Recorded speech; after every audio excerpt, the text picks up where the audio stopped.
हाथी और रस्सी की कहानी। एक दिन एक व्यक्ति सर्कस देखने गया। वहां जब वो हाथियों के बाड़े के पास से गुजरा तो एक ऐसा दृश्य देखा कि वो हैरान रह गया।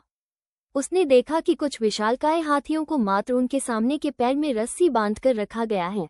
उसने सोच रखा था कि हाथियों को अवश्य बड़े पिंजरों में बंद कर रखा जाता होगा या फिर जंजीरों से बांधकर, लेकिन वहां का दृश्य तो बिल्कुल उलट था। उसने महावत से पूछा, भाई, आप लोगों ने इन हाथियों को बस रस्सी के सहारे बांध कर रखा है, वो भी उनके सामने के पैर को। ये तो इस रस्सी को तो बड़े ही आराम से तोड़ सकते हैं। मैं हैरान हूं कि ये इसे तोड़ क्यों नहीं रहे। महावत ने उसे बताया, ये हाथी जब छोटे थे तब से ही हम उसे इतनी ही मोटी रस्सी से बांधते आ रहे हैं। उस समय इन्होंने रस्सी तोड़ने की बहुत कोशिश की, लेकिन ये छोटे थे, इसलिए रस्सी को तोड़ पाना इनके सामर्थ्य के बाहर था।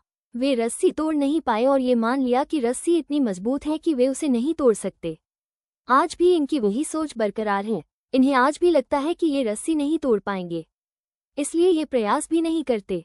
ये सुनकर वो व्यक्ति अवाक रह गया।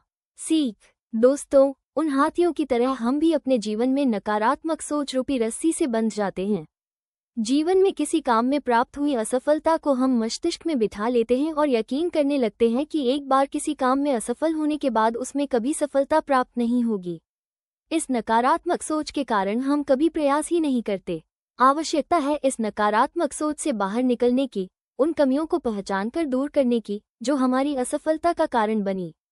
नकारात्मक सोच हमारी सफलता में सबसे बड़ी बाधक है, इसलिए नकारात्मक सोच रूपी जंजीर को तोड़कर सकारात्मक सोच को अपनाएं और जीवन में प्रयास करना कभी न छोड़ें, क्योंकि प्रयास करना सफलता की दिशा में कदम बढ़ाना है।